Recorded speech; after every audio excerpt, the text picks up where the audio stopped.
Bom dia, povo de Deus. Olha, porque tem muita gente aqui que já começou 3h40. Quem estava aqui 3h45 da manhã, levanta a mão. Olha, então, por isso essa animação total. Vou falar bom dia de novo, para a gente dar bom dia para aqueles que não estavam, tá? Para poder animá-los ainda mais e animar aqueles que estão conosco pela televisão. Bom dia, povo de Deus. Bom dia. Antigamente tinha aquela história do esse é o Brasil que eu quero, né? E às vezes eu brinco com o Daniel, porque ele é português, então ele não pegou essa história nossa do Brasil, né? E aí quando eu vejo um público assim, realmente vem à minha mente, é esse o Brasil que eu quero. Vocês concordam? Sim. Muito bem. Meu nome é Caroline Muniz e Afonso. Eu sou natural de uma cidade maravilhosa, é a melhor cidade de Minas Gerais, me perdoem os mineiros. É uma cidade pequenininha, fica no interior do Triângulo Mineiro. Aí ninguém sabe onde é, né? Aí eu sempre tenho que falar assim, perto do Uberlândia. Que aí Uberlândia todo mundo ouviu falar, chama Ituiutaba. Alguém aqui já ouviu falar de Ituiutaba? Nossa, mas a gente está muito famoso, eu não sabia. Você viu, amor? Eu falo assim, o povo ninguém sabe.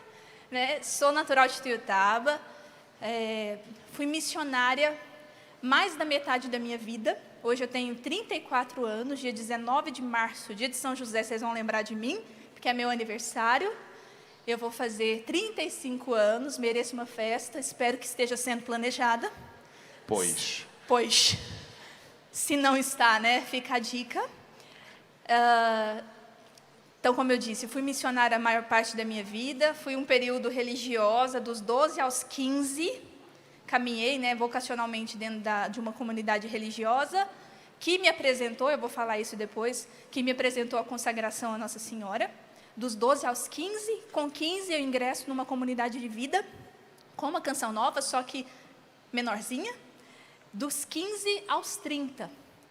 E com 30 anos, quando foi necessário eu dar um passo de saída, né, por diversos motivos, que não vem agora a necessidade de eu falar sobre isso, mas um dos motivos que hoje, depois de quase 5 anos, eu percebo a vontade de Deus em tudo na nossa história.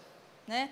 Nas vitórias, nós normalmente vemos a vontade de Deus e a beleza de Deus normalmente nas vitórias, né?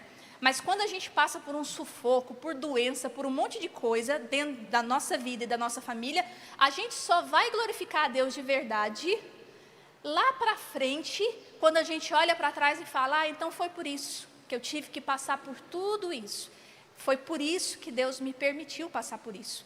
E hoje, graças ao bom Deus, nós estamos aqui também por isso, né? E eu agradeço a Deus infinitamente por esses quase 17 anos de vida consagrada que eu tive, que me permitiram ser a mulher que eu sou, hoje ser a esposa que eu sou, hoje ser a filha que eu sou e a mãe, e também a amiga, e tantas coisas que são extras, né, na minha história. E posso hoje olhar para vocês e saber que eu tenho irmãos que estão aí embaixo e também nos vendo pela televisão, que são irmãos de consagração. São Luís Maria diz que no céu nós seremos reconhecidos pela correntinha, não sei se vocês lembram disso. Que, né, na história de São Luís ele fala que no céu nós seremos reconhecidos porque as nossas correntes, que outrora ficaram mal cheirosas por muitas vezes e ficaram desbotadas, no céu elas brilharão como ouro. Então lá no céu nós vamos nos reconhecer como consagrados da Virgem Maria. Na quarta-feira de cinzas agora, na paróquia que nós fomos, nós moramos em Belo Horizonte. E nós fomos na Basílica de Nossa Senhora de Lourdes, e o padre, eu gostei, porque tem uns padres que colocam só um pinguinho de cinza, bem aqui no, como diz na minha terra, no cucuruto, aqui em cima, e não dá nem para ver direito, né? E aí o padre colocou aquela cruzona aqui na minha testa e tudo, e na hora que a gente saiu da Santa Missa, eu falei, meu Deus, né, deve ser assim no céu, porque a gente olhava para todo mundo saindo da fila da comunhão, uns aos outros, olhando para aquela cruz de cinza na testa, eu falei, nossa, no céu deve ser assim, né? A gente deve se reconhecer como cristãos com essa cruz como sinal na nossa testa. Depois vocês vão entender por que eu estou falando tudo isso. Quero, então, me apresentar e, antes de me apresentar, quero dizer que nós somos casados, terminar de me apresentar. Nós somos casados, né, amor? Amém. Graças a Deus. Temos 2 filhos. A Maria Antônia, está ali, minha bebezinha, de 1 ano e 10 meses. Depois vocês vão ver ela correndo por aí, pedindo pãozinho. Não alimentem as crianças. Obrigada. Porque ela vai pedir comida de 5 em 5 minutos. Maria Antônia com seu pãozinho. E o José Maria, de 9 meses. E os meus pais que estão conosco. Que o maior enxoval de uma família são os avós, né? Não pode faltar, graças a Deus. Tanto para nos ajudar, quanto para interceder. E é graças a eles também que eu estou aqui hoje. Muito bem, e eu sou o Daniel, esposo da Carol. Pronto, finaliza, está tudo dito. Ótimo. Não. Não posso? Não. O que eu vou dizer mais? Você é português, amor, você tem que falar as coisas, você está no Brasil. Exatamente, sou português. Isso. Sou doutor em Mariologia, ou seja, dedico a minha vida a tratar das coisas de Nossa Senhora. E, graças ao bom Deus, nós trouxemos uma instituição que existe em Roma, chamada Locus, para o Brasil. A Locus Mariológicos. O que é que nós fazemos? Ensinamos Mariologia, graças a Deus. Que é o quê? A ciência que estuda Maria, mãe de Jesus. Então, existe esta ciência. Sabiam? A partir de agora já sabem, já podem ir ao Instagram, procurar Mariologia, que vai aparecer lá alguma coisa nossa. E já tem alguns especialistas em Mariologia embaixo, faz um tchauzinho que eu estou vendo. E a caminho em cima. E a caminho estão aqui em cima também, que tem alguns que já estão a caminho de uma especialização em Mariologia. Enfim, não viemos para isso. Viemos para contar para vocês aquilo que nós fazemos, no sentido de formação mariológica. E o tema que nos foi pedido foi a história da Mariologia. A história da consagração a Nossa Senhora durante um brevíssimo tempo, da cruz aos dias de hoje. Pouca coisa, né? Então tiveram que dar um pouquinho mais de tempo para nós, porque realmente 2000 anos não é pouca coisa. Não é pouca coisa, é verdade. Então eu vou-vos contar a primeira parte, a parte bíblica. A gente pode caminhar por aqui adiante, não pode? Este é o sonho da minha infância, quando eu lá do outro lado do mundo via a Canção Nova. Eu nunca na minha vida imaginei estar neste palco. Obrigado, Nossa Senhora. E obrigado, minha querida esposa. Tá. A gente pode caminhar, certo? Tranquilamente. Correto? Sim? Ótimo. Então é assim. Quando vocês pegam o Novo Testamento, a Bíblia, na parte do Novo Testamento, está bem? Se vocês quiserem numerar por cronologia o Novo Testamento, vocês vão colocar os livros bíblicos em sequência. E vocês vão entender que o primeiro a escrever foi São Paulo, sobre Nossa Senhora, Gálatas 4. O segundo a escrever foi Marcos. Depois veio Mateus. Depois veio Lucas. E depois veio João. Se vocês olharem em Marcos, em Mateus e em Lucas, como é que Cristo morre na cruz, não se fala de Maria. Porque as primeiras comunidades tinham o quê? Ou tinham Maria, a comunidade de Lucas, ou quem conheceu Maria. Mas o evangelista João foi o último a escrever. Ao ser o último a escrever, começaram os problemas. Sabem quais é que foram os problemas? Ele diz que disse, como era tudo oral, um diz que foi assim, o outro diz que foi de outra forma, quem conta um conto aumenta um ponto. O costume é tudo igual, hein? Coração humano, minha gente, aqui em Portugal, na Itália, é tudo igual, é só fofoca de manhã à noite, não é? Por isso é que o Papa diz que a quaresma tem que ser cortar a língua. Isso. Quando João vai escrever acerca da morte de Jesus, ele apercebe-se de uma coisa que nos marcou até hoje. Jesus na cruz tem Maria e tem o discípulo amado. É o que lá está escrito. Se pegarem na vossa Bíblia, João 19, 25 a 27. Então, vocês agora vão para trás no tempo e pensem comigo. Se eu, Jesus, que sou Deus, eu estou numa cruz, e as últimas palavras que eu digo é: mulher, vê o teu filho. Filho, vê a tua mãe. E depois diz: tudo está consumado, e morre na cruz. O testamento de Jesus qual é? Maria, por mãe dos discípulos. Acompanharam? Tranquilo, não é? Óbvio. Mas quando nós vamos ver o texto, o que lá está escrito não diz só isto. Diz também: e a partir daquele momento, o discípulo Agora as vossas traduções bíblicas são uma maravilha. A acolheu em sua casa, é ou não é? Tá, então, isto é difícil de traduzir, mas nós vamos conseguir traduzir ao vivo na Canção Nova. Nós vamos traduzir grego, Carol. Yeah, que alegria! Nunca mais nos vão convidar. O que lá está escrito é, eu vou dizer em grego, está bem? Eistaidia. Ninguém entendeu, é normal, não há problemas.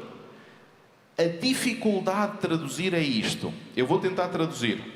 A partir daquele momento, o discípulo a acolheu na sua intimidade, nas suas coisas mais profundas, nos seus tesouros mais bem guardados, na sua identidade, para realmente ser discípulo.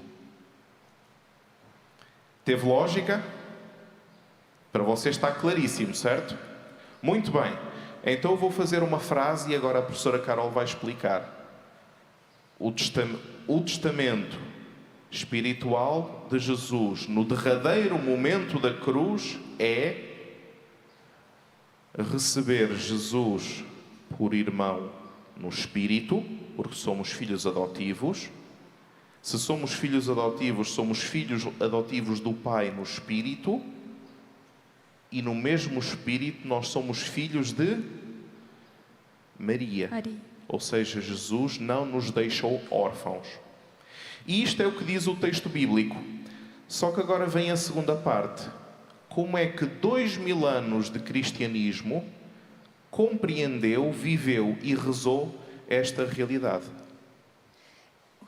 O que acontece é que quando nós vamos falar de, entre aspas, devoção, piedade popular, algo nesse sentido, e às vezes nós temos algum embate, né? Ou algumas pessoas nos perguntam onde é que isso está na Bíblia. E aí, alguns de nós, ou alguma vez na nossa vida, antes de conhecermos realmente a palavra, a gente responde assim, não sei se você já ouviu falar. A Igreja Católica não vive só de Bíblia. É Bíblia, tradição e magistério. Mas talvez essa resposta nossa não seja a mais ideal. Porque talvez nós estejamos respondendo dessa forma porque nós não sabemos dizer onde é que está na Bíblia. Tudo dentro da nossa igreja, os dogmas, por exemplo, não só os marianos, os outros também, as nossas devoções, as consagrações, elas têm que ser, sim, fundamentadas na palavra de Deus. Não existe magistério, nem tradição apostólica, sem palavra de Deus. A palavra de Deus, ela é o fundamento de tudo. Então, deu para compreender que realmente a consagração a Nossa Senhora está na palavra de Deus? Aonde? Em João 19, no alto da cruz. No alto da cruz. Ali o Senhor deixa o seu maior testamento. E bobo de nós, se não acolhermos o testamento. Opa, tem um degrau aqui. Estou usando esse óculos há pouco tempo, então vocês já sabem como é que é, né, gente? Bobo de nós, se não acolhermos o testamento completo daquilo que Jesus nos deixou. Se não me consagrar a Nossa Senhora, eu sou menos cristão? Pois, fala igual meu esposo, pois, não. Agora a gente está trabalhando com quantificação, né? Eu acho que isso não é legal. Mas se eu posso fazer 100% do que Jesus me pediu, por que não? A questão não está em ser mais ou menos cristão. Gente, nós não somos Deus para medir alguma coisa. A questão está em, por que não? Por que não me consagrar? Por que não receber a Virgem Maria dentro da nossa intimidade, naquilo que é o nosso maior tesouro, que é o que Jesus pediu ao apóstolo, ao discípulo amado, que no caso somos todos nós. João não coloca o nome dele. Hora nenhuma João diz que o discípulo amado é João. O discípulo amado eu mesmo. Não, o discípulo amado somos aqueles que recebem a mãe na sua intimidade. Esse é o verdadeiro discípulo amado. Agora eu vou passar para uma parte histórica, mas antes disso eu quero perguntar para vocês. Vocês estão preparados?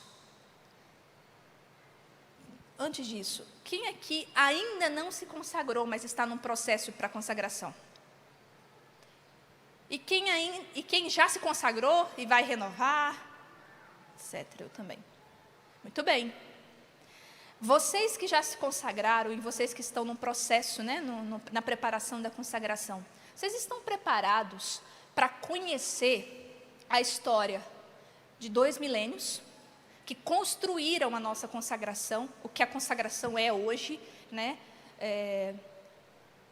Para conhecer os santos que deram a vida pela palavra servo, pela palavra escravo, que o tal do escravo, escravidão dá um problemão, né, gente? Oh, meu Deus, coisa difícil de se explicar. Mas hoje vocês vão compreender para poder também evangelizar os outros, que ainda não conhecem o sentido do termo escravidão.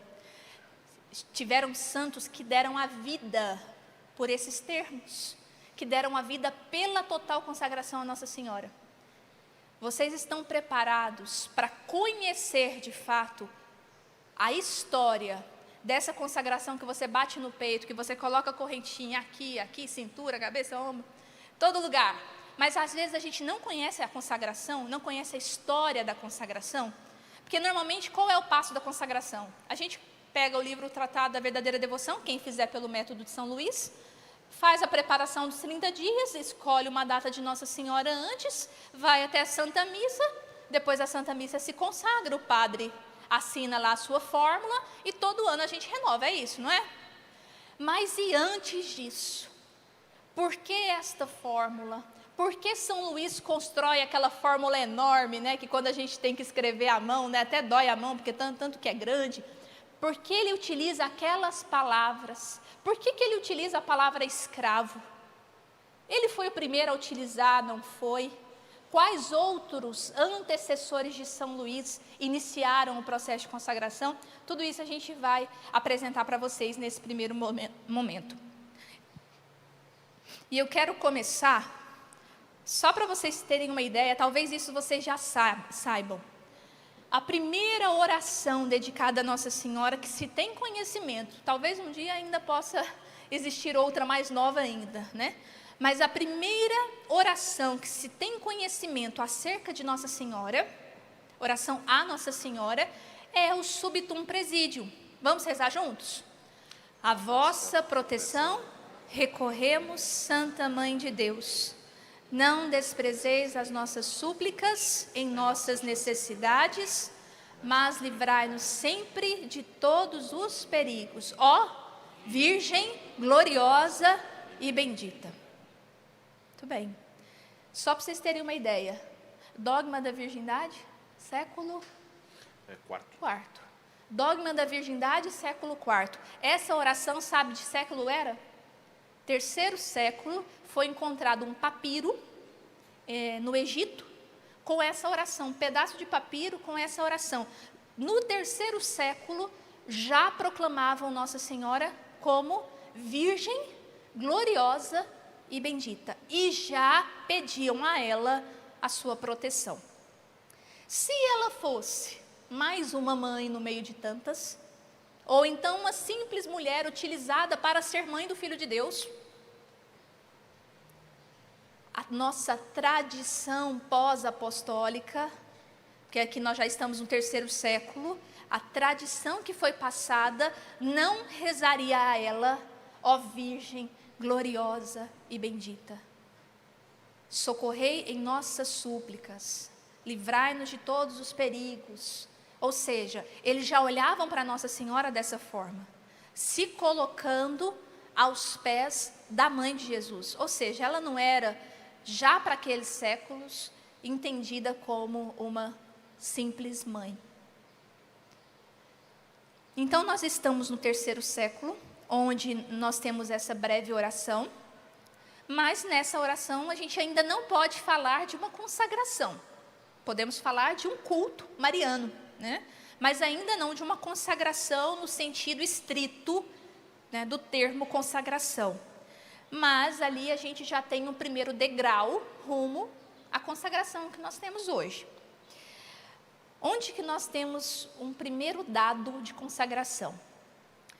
Em Constantinopla, no século VII, no ano de 626, quando celebram a oração, o hino Acatistos. E dentro dessa oração, dentro desse hino, fala-se assim: a estratega invicta, dá muito certo com a generalíssima essa oração, troféus de vitória, liberta dos terrores, graças em canto elevo, eu, tua cidade, escrevo, ó Mãe de Deus, a ti, mas tu, que tens o poder, que não se deixa vencer, de perigos de toda sorte, liberta-me, livra-me, para que eu te clame. A transação, né? O contrato de consagração é isso. Eu me dou inteiramente a vós, para que eu sou todo vosso, para que tu sejas toda minha. Então, tu que tens o poder, que não se deixa vencer, de perigos de toda sorte, liberta-me, livra-me, para que eu te clame, salve, esposa não desposada. Então, seria a nossa primeira oração de um significado mais estrito do que é a consagração. Ou seja, quando o povo se viu ameaçado, no 7º século em Constantinopla, correu para a mãe. Isso, claro, não substitui Cristo. É viver a proteção materna que nasce da cruz. Então, aqui realmente eles assumiram aquilo que lá na cruz Jesus entregou. Eis, vê aí, tua mãe. Depois nós passamos, alguns anos depois, não é nem séculos, nós vamos para Santo Ildefonso de Toledo. Talvez esse santo vocês já conheçam. Ele já começa a utilizar alguns termos que já são mais conhecidos por nós. O termo servo da serva, por exemplo, como atitude permanente de vida, orientada ao serviço de Cristo, sem concorrência. Eles sempre colocavam isso, sempre sem concorrência entre Cristo e Maria. Agora eu vou colocar uma oração de Santo Ildefonso para vocês se desposarem também com Cristo. Mas agora eu venho a ti, única Virgem Mãe de Deus, caio diante de ti, suplico-te que obtenhas que se apaguem as obras do meu pecado, que mandes que eu seja purificado da iniquidade do meu agir, que me faças amar a glória da tua virtude, que me reveles a multidão da doçura do teu Filho, que me des falar e defender a sinceridade da fé do teu Filho. Concede-me também aderir a Deus e a ti. Olha a nossa fórmula de consagração de São Luís.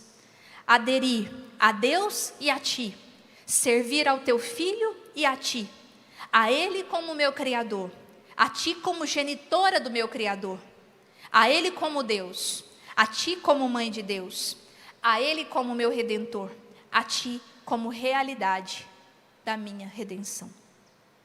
Então aqui começam-se as fórmulas de consagração, que com o passar dos séculos vão se refinando, a igreja vai tomando para si, vai sendo rezado nas liturgias, até nós obtermos a forma que nós temos hoje. Eu não vou conseguir passar toda a história com todos os santos que são os mais importantes para a igreja dentro da história da consagração, mas depois a gente quer deixar o material para que vocês tenham, tá? E fica como material gratuito de formação para vocês. Depois nós passamos para São João Damasceno.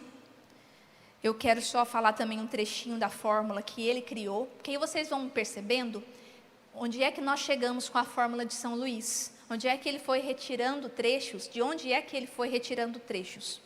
São João Damasceno diz assim: também nós, hoje, nos apresentamos a Ti, ó soberana.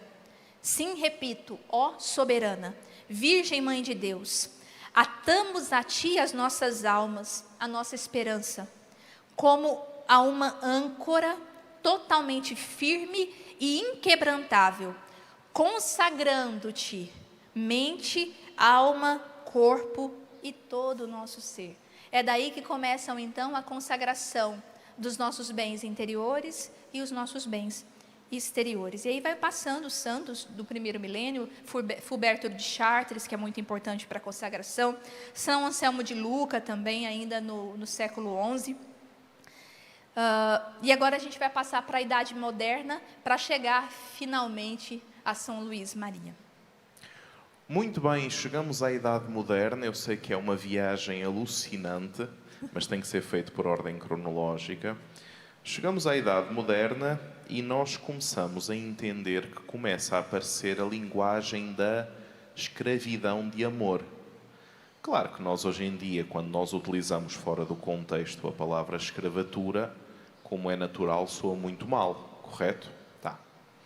Então deve ser servo ou deve ser escravo? É a pergunta que mais se faz quando se fala de consagração. E olhem que a resposta é muito simples. Porquê? Quando eu sou escravo, o que é que eu faço? Eu, escravo de amor, entenda-se, tá? Eu deposito a minha vontade própria aos pés da vontade do Pai. Ou seja, eu abandono-me à vontade do Pai. Oh Daniel, que coisa esquisita tu estás aí a dizer o que é isso da vontade do Pai. Porquê é que Jesus veio ao mundo? Veio ao mundo para manifestar a vontade do Pai. Jesus diz: o meu alimento é fazer a vontade de meu Pai. Jesus, no Jardim das Oliveiras, diz: Pai, se for possível, afasta de mim este cálice, mas não se faça a minha vontade, mas a tua vontade. Então Jesus veio ao mundo manifestar de uma vez para sempre a vontade do Pai. Como é que Jesus se declarou perante a vontade do Pai? Como servo. Como é que Maria se declarou perante a vontade do Pai? Como serva. Lucas 1,38. Eis aqui a serva do Senhor, faça-se em mim segundo a tua palavra. A questão do servo e da serva, à medida que o tempo foi passando, uma concepcionista em Alcalá, na Espanha, ela decidiu ir mais longe.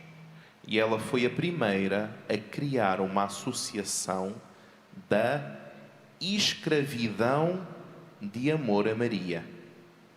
Estamos ali no Alcalá, 1595. 1595. O Brasil já tinha sido descoberto. 1595. E isso não trouxe problemas. Durante séculos, não trouxe problemas. Porque todas as pessoas compreendiam que o que esta franciscana queria, aliás, esta concepcionista, aquilo que ela queria era muito óbvio. Que eu abandone de tal forma a minha vontade perante a vontade do Pai, pelas mãos de Maria, de tal forma que eu nunca mais receba a minha vontade novamente. Ou seja, uma consagração, dizemos hoje em dia, total e perene. Que a minha vontade, que não é a vontade do Pai, a gente sabe disso, estamos na Quaresma, que a minha vontade nunca mais retorne, mas seja entregue ao Pai de uma vez para sempre pelas mãos de Maria.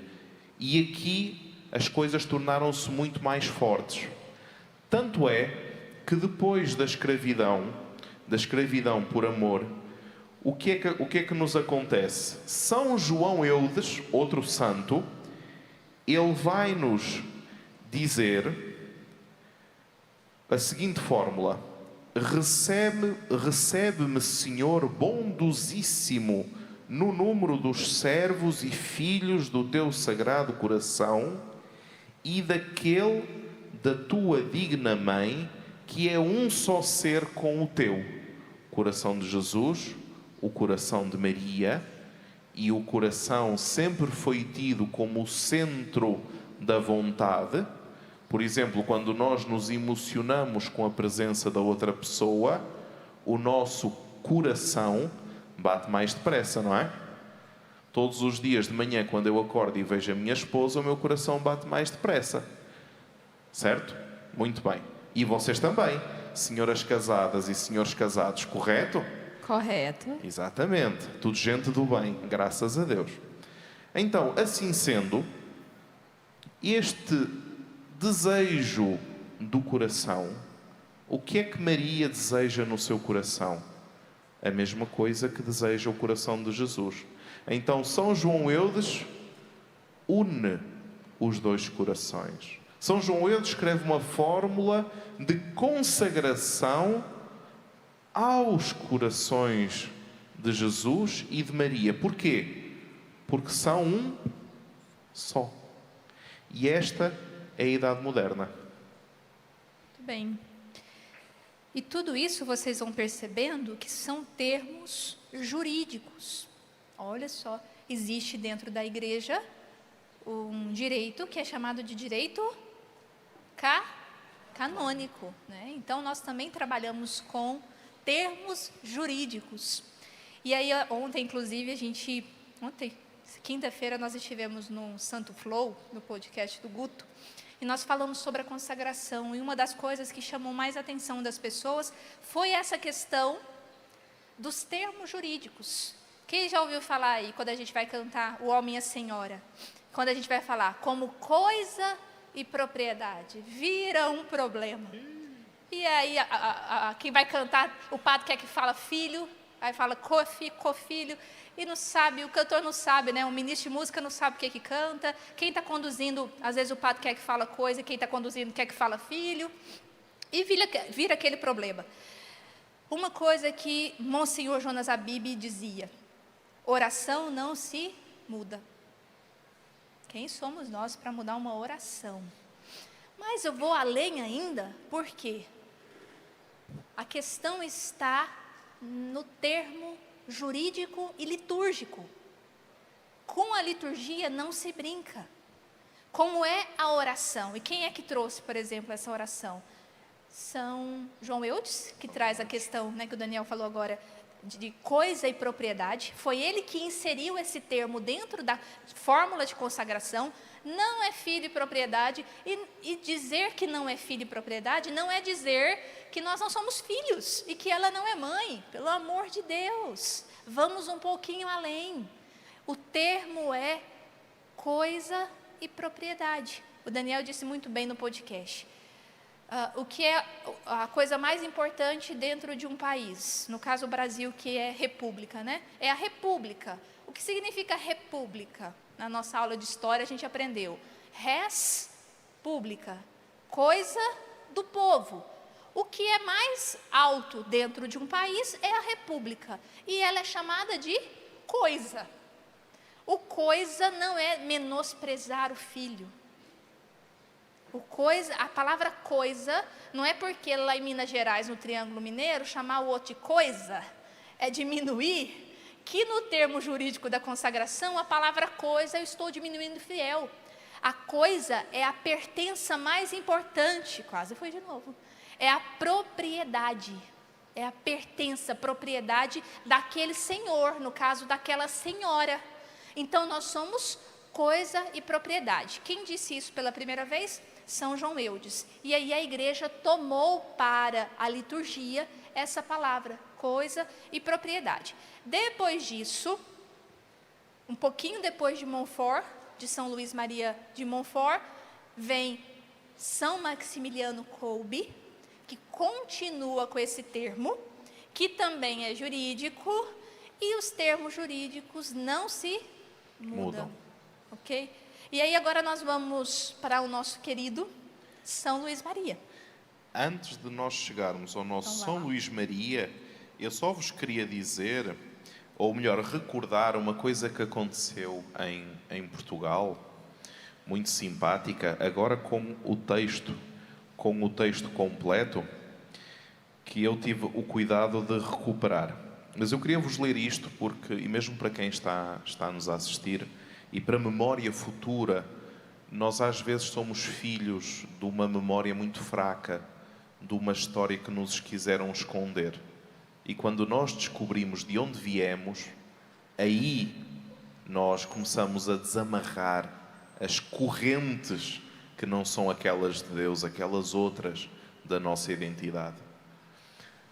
Em 1646, Dom João IV, que era na altura o rei de Portugal, o rei do que hoje é o Brasil, Angola, Moçambique e por aí adiante, ele fez uma coisa muito bonita que eu já vos disse, que ele consagrou à Imaculada Conceição tudo. E quando eu vos digo tudo, significa os seus reinos, Brasil incluído, que na altura era uma posse de Portugal. Mas ouçam o que é que ficou escrito na pedra do ato que ele fez. Eu vou-vos ler. Para perpétua memória, D. João IV, rei de Portugal, juntamente com as Cortes Gerais, se consagrou a si e a seus reinos publicamente à Imaculatíssima Conceição de Maria e com juramento firmou que defenderia sempre que a Mãe de Deus, eleita padroeira do Império, fora preservada da culpa original, para que a piedade dos portugueses perenemente contasse, mandou gravar esta pedra em memória do ano de Cristo de 1646, sexto do seu reinado. O que é que eu vos quero dizer com isto? E desculpa ter-te interrompido, mas o que é que eu vos quero dizer com isto? Que se uma consagração é um ato jurídico perene, está escrito na pedra, cravaram mesmo uma pedra que eu vos li, se é um ato perene, significa que todos os povos que hoje falam a língua portuguesa, todos são consagrados à Imaculada Conceição. Graças a Deus.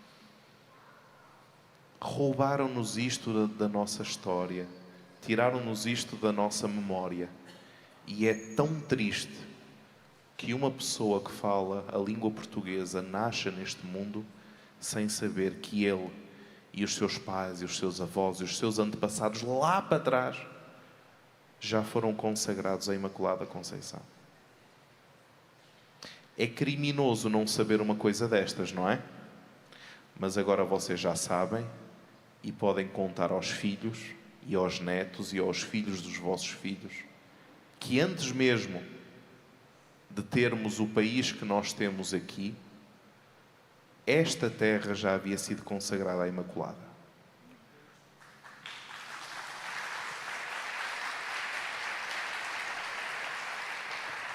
Tanto é verdade que a padroeira do Brasil, quem é?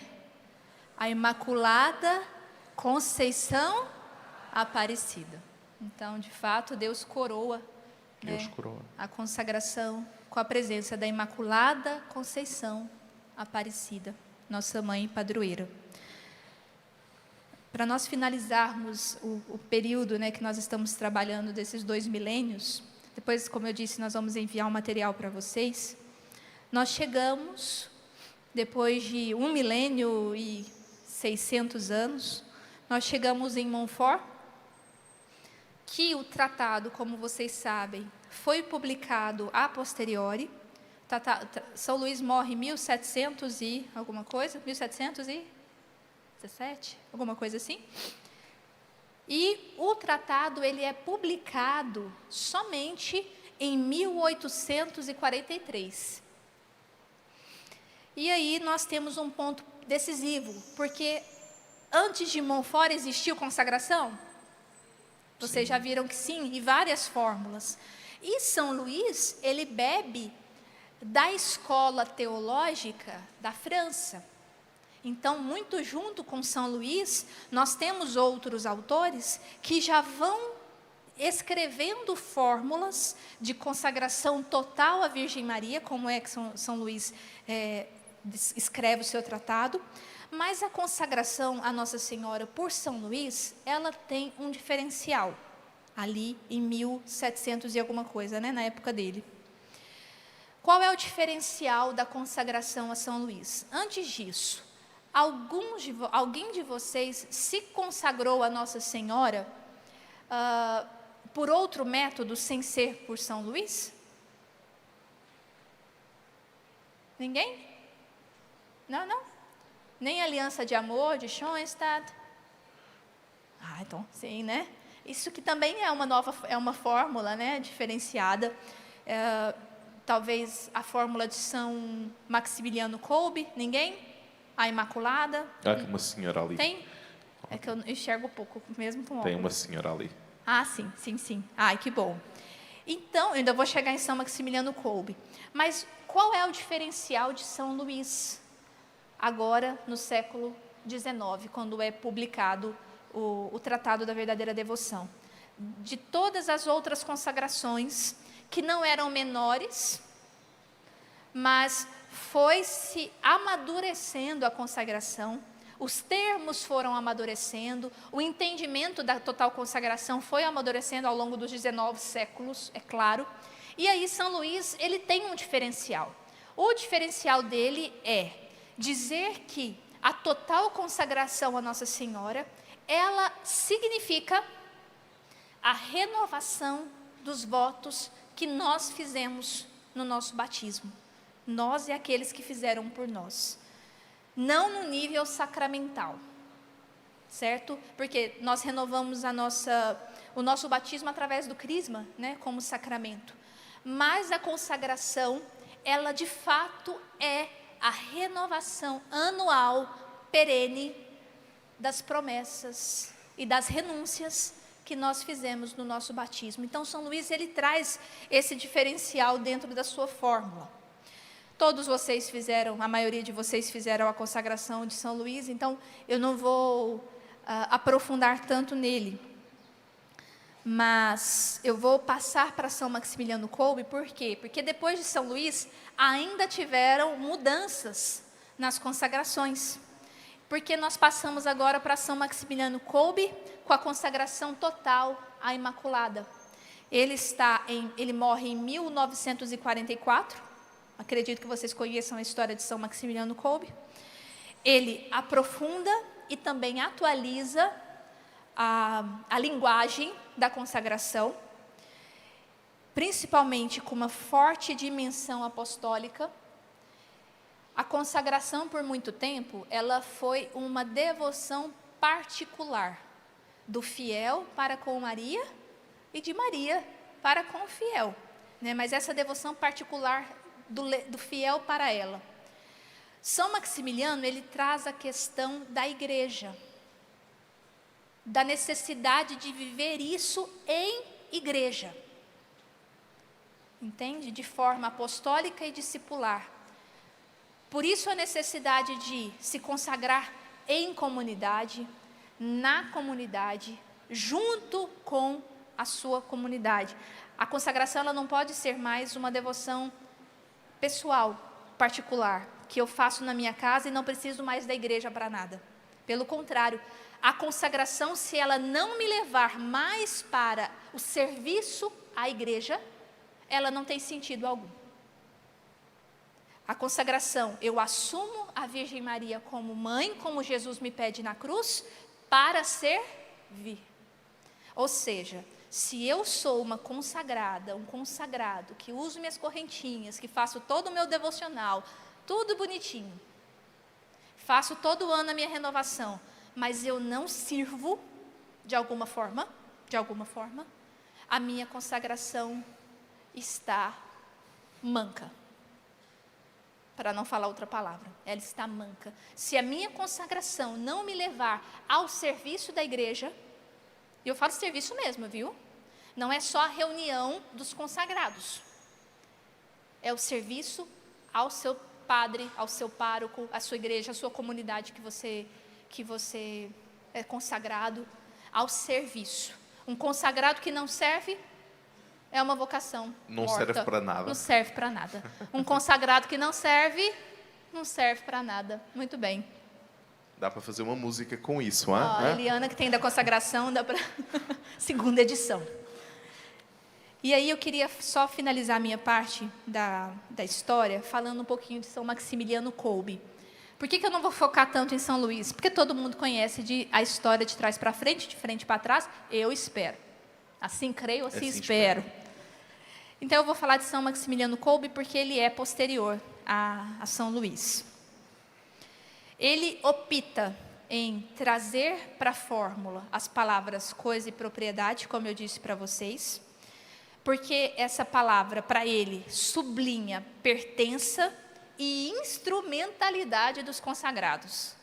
É um instrumento mesmo na mão de Nossa Senhora, que é o que a gente fala na consagração que nós somos. Mas depois, para cantar o coisa e propriedade, ninguém quer, né? Mas eu quero ser um instrumento na mão do oleiro, né? Depois vai só uma musicazinha, a gente já fica bravo, né? E aí eu quero ler para vocês a fórmula de consagração dele, porque é posterior a São Luís. E aí vocês vão entender coisas que ele traz de São Luís e termos diferentes. Mas prestem muita atenção nessa fórmula. Ela é uma fórmula feita por um santo mariano, que é São Maximiliano Kolbe, que ele é fantástico. Ele mais dois, se não me engano, né, irmão? Amor? 2 irmãos que escrevem juntos. Eu vou ler para vocês compreenderem a profundidade mariológica e espiritual dessa fórmula. Ó Imaculada, Rainha do céu e da terra, refúgio dos pecadores e nossa Mãe amorosíssima, a quem Deus quis confiar toda a economia da misericórdia. Eu, pecador indigno, prostro-me aos teus pés, suplicando-te humildemente, que queiras me aceitar, todo e completamente, como coisa e propriedade tua, e fazer de mim o que te agradar, e de todas as faculdades da minha alma e do meu corpo, de toda a minha vida, morte e eternidade. Dispõe, pois, se quiseres, de todo o meu ser, sem qualquer reserva, para realizar o que foi dito de ti.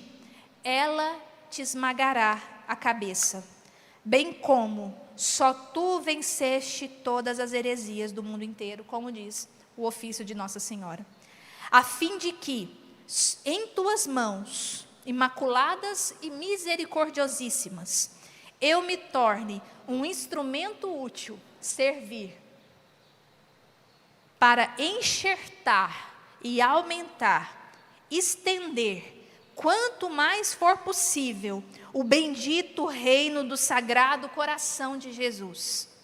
Pois, onde tu entras, obtens a graça da conversão e da santificação, porque todas as graças correm por meio das tuas mãos, do docíssimo coração de Jesus até nós. Concede-me que eu te louve, ó Virgem Santa, dai-me força contra os teus inimigos. Amém. Amém. É isso. São Maximiliano Maria Kolbe. Rogai por nós. Rogai por nós. Rogai por nós. E chegamos no Vaticano II. Exatamente. E nós agora chegamos no Vaticano II, aquela parte simpática que normalmente ninguém tem muita paciência para aturar, porque nós fizemos umas asneiras mais ou menos. Isto é um facto. Fizemos umas asneiras mais ou menos em relação a Nossa Senhora. Mas não foi no Vaticano II. Foi um pouco antes e um pouco depois. Porquê? Chegamos ao século XX, temos 2 guerras mundiais, temos a consagração em 1942 do Papa Pio XII ao Coração Imaculado de Maria, como Nossa Senhora de Fátima havia pedido à irmã Lúcia, toda a gente conhece a consagração da Rússia ao Imaculado Coração de Maria, e os erros da Rússia continuam, não é? Os erros vermelhos comunistas continuam a graçar e a desgraçar tanta gente que podia ter um futuro brilhante e ficam naquilo. Mas, como dizer, Deus volta depressa e o Senhor virá e não tardará, pois Ele é santo, santo, santo, não é? Saudades. Continuando. O que é que acontece no século XX? Um século que vocês, quase todos nasceram no século passado, como eu, não é? Estamos velhos. O século XX foi muito complicado. Porque o século XX começou a acreditar que era possível uma existência onde a questão de Deus é uma questão pessoal, relativa, devocional, que de forma nenhuma pertencesse à esfera pública. Essa foi a ideia que ficou e que hoje na Europa se paga muito pesado esse preço. Famílias, divórcios e outras coisas que tais. O que acontece no meio disso tudo é que vem o Concílio Vaticano II e então existe uma reforma muito grande dentro da Igreja.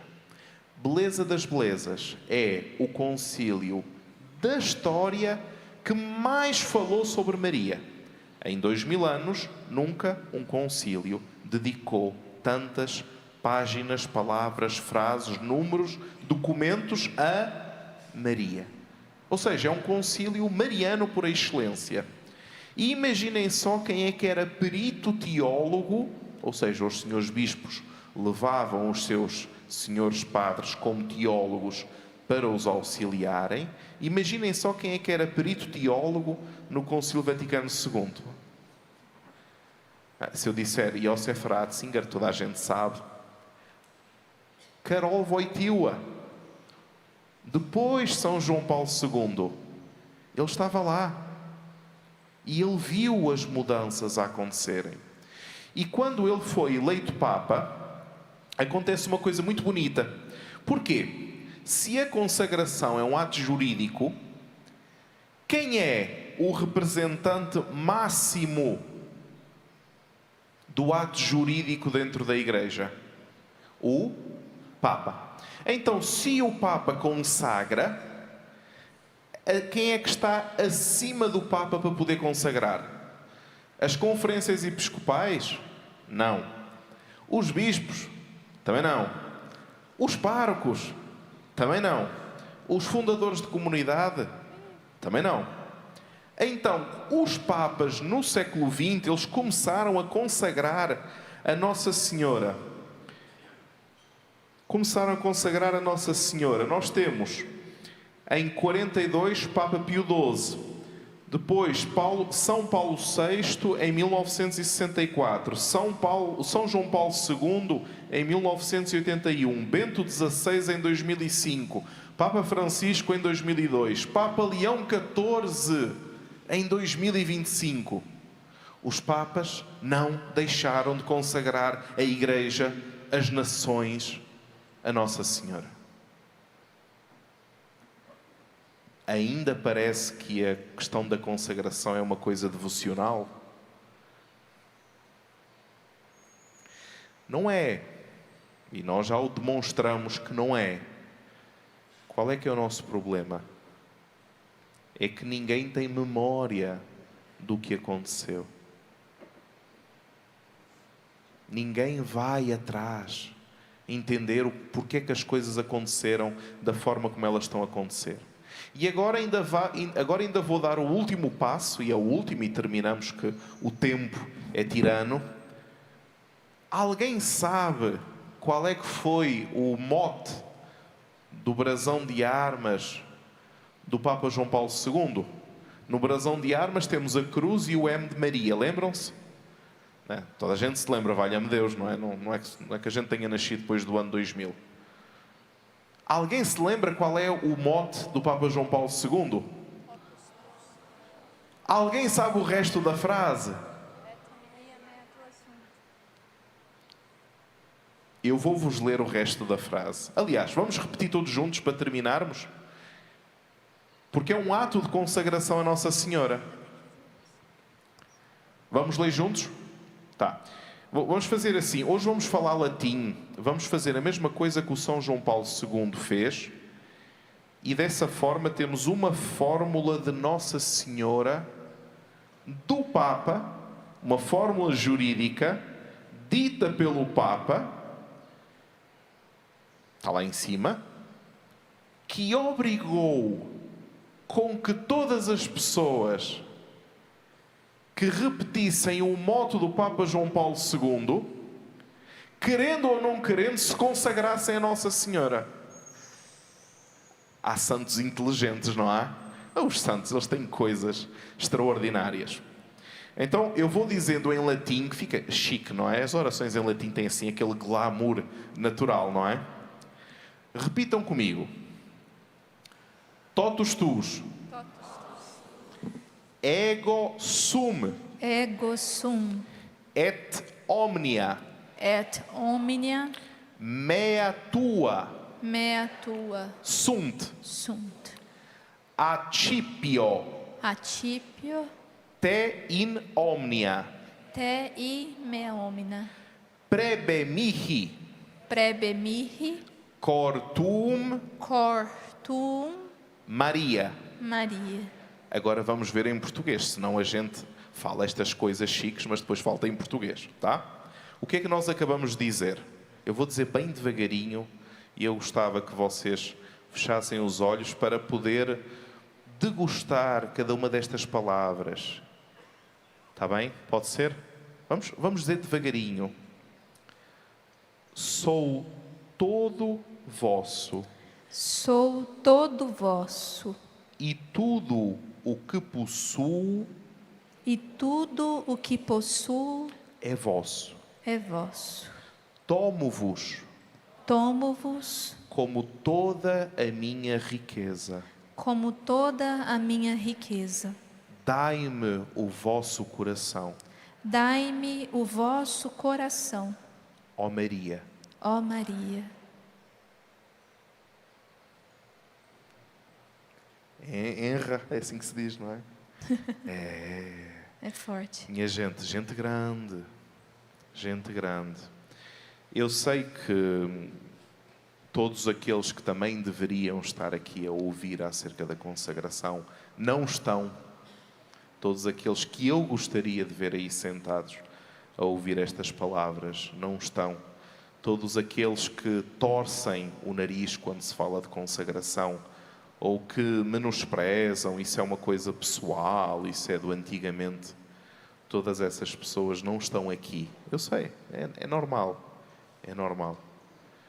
Mas vamos colocar isto ao contrário. Qual é o objetivo do cristão? É a santidade. A palavra santidade na Bíblia é igualzinha a uma outra palavra. Sabem qual é?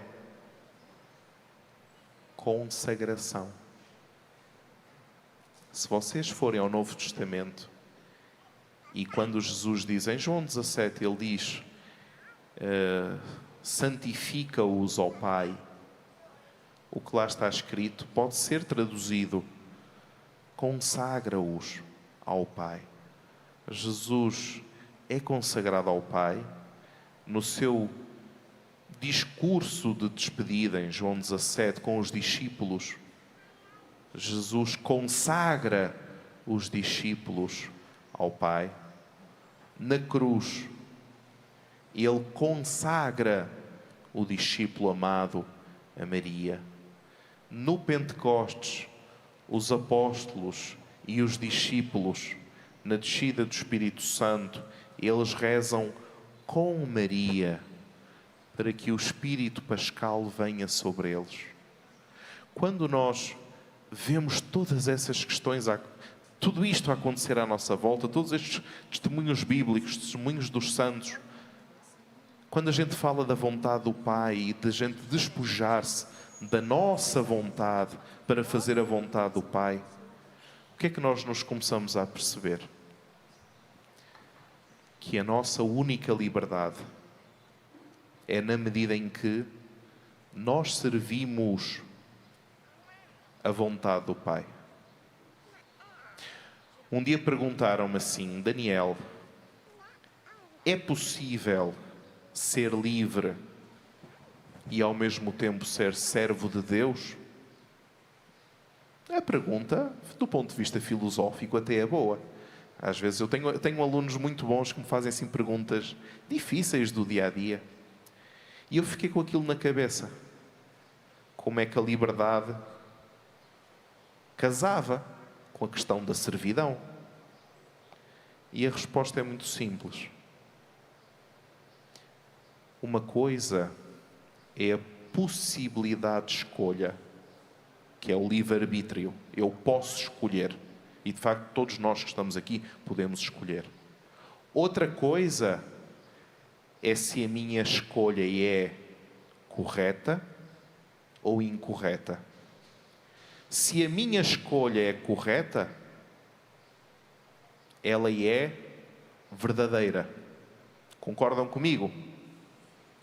Se ela é verdadeira, e se Jesus diz que Ele é a verdade, e se Jesus diz que a verdade vos libertará, então só existe liberdade quando a nossa escolha é aquela da vontade do Pai. Todo o resto não pertence ao reino dos céus. E o que não pertence ao reino dos céus pertence a quem? Ao príncipe deste mundo. E agora vocês concluam aquilo que quiserem. Eu queria aproveitar... Deixa eu só deixar a Maria Antônia aqui. Olá, Maria. Eu queria aproveitar... Fica quietinha. Para pedir para que vocês se levantassem. Nós estamos, então, debaixo dessas... Nós fomos aprendendo, né? As palavras, degustando as fórmulas, para chegar onde a gente vai chegar daqui a pouco, na nossa consagração, na nossa renovação à Virgem Santíssima. E eu queria, então, aproveitando toda essa formação, onde a gente também aprendeu que, quer queira ou quer não queira, a nossa família também já foi consagrada. Nós já fomos consagrados. Aqueles que não querem também foram consagrados com os atos litúrgicos do Santo Padre. O nosso Brasil é consagrado, quer queiram ou não. O Senhor, Ele não nos ama porque nós assim o pedimos. Eu não amo a Maria Antônia e o José Maria porque eles merecem. Eu os amo porque, sim. Deus também ama cada um de nós e as nossas famílias e aqueles que talvez nós julgamos que não merecem. O Senhor também nos ama e ama o nosso país. E nós que viemos de lá, de Portugal, terra de Santa Maria, e nós que somos terra de Santa Cruz, e também terra de Santa Maria, porque nós vimos que nós também fomos consagrados lá atrás, enquanto reino de Portugal, e depois com a Imaculada Conceição Aparecida. Se tudo isso que nós aprendemos, se tudo isso nós acreditamos, nós podemos confiar que eu e minha casa também somos consagrados. Aqueles que são os mais complicados, que talvez fomos nós há uns tempos atrás, nós fomos os complicados da família, talvez. Nós fomos o sentido da oração dos nossos lá atrás, que rezaram por nós, para que a gente fosse hoje o que nós somos. E Deus ainda quer muito mais de nós. Santa Teresinha diz, né? Eu sou aquilo que Deus pensa de mim. E Deus pensa o que de mim? Deus pensa muito mais do que eu sou. Deus pensa muito mais do que você é, de onde você está, o que você está fazendo, onde é que você está servindo, quem você tem sido para a sua família, para a sua vocação, dentro da sua casa, dos seus filhos, da sua vida consagrada, do que seja, do seu trabalho, da sua profissão. Deus pensou ainda muito mais do que você é. Então, com tudo isso, nós vamos renovar a nossa consagração. E você vai colocar na sua mente, porque pensar também é rezar, e cantar é rezar duas vezes, como diz Santo Agostinho. Nós vamos pensar naqueles que não amam, que não esperam, que não adoram, que talvez ainda nem conheçam, por tantos motivos que só Deus sabe, que só Deus conhece a nossa história. Então nós vamos colocar na nossa mente agora, olhando para a Virgem Maria. Deixa eu pegar meu bebezinho, que eu vou consagrar ele também.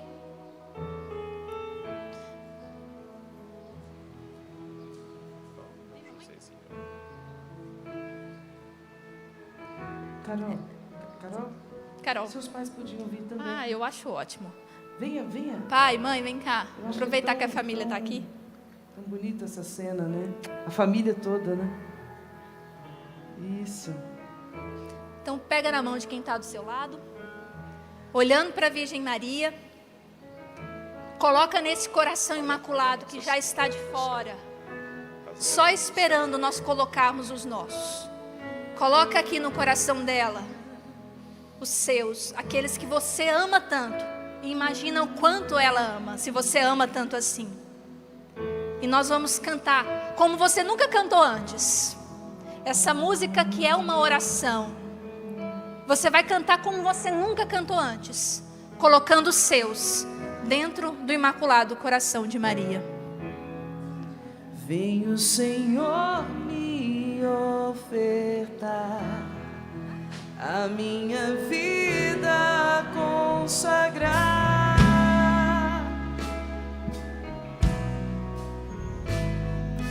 Quero renovar o meu sim, que tua vontade se faça em mim. Renova, Senhor, minha vocação. Mais uma vez, vem o Senhor me ofertar. Vem o Senhor me ofertar A minha vida consagrar. renova, consagrado, renova o seu sim. Quero renovar o meu sim, que tua vontade se faça em mim. Renova, Senhor, minha vocação.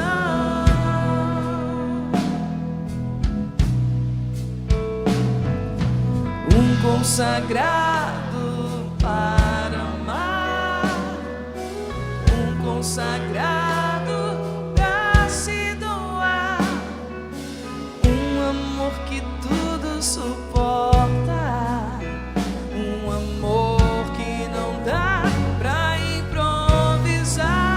Consagrado para amar, consagrado para se doar, consagrado pra se doar, amor que não busca interesses seus, é o mais puro amor, o amor de Deus.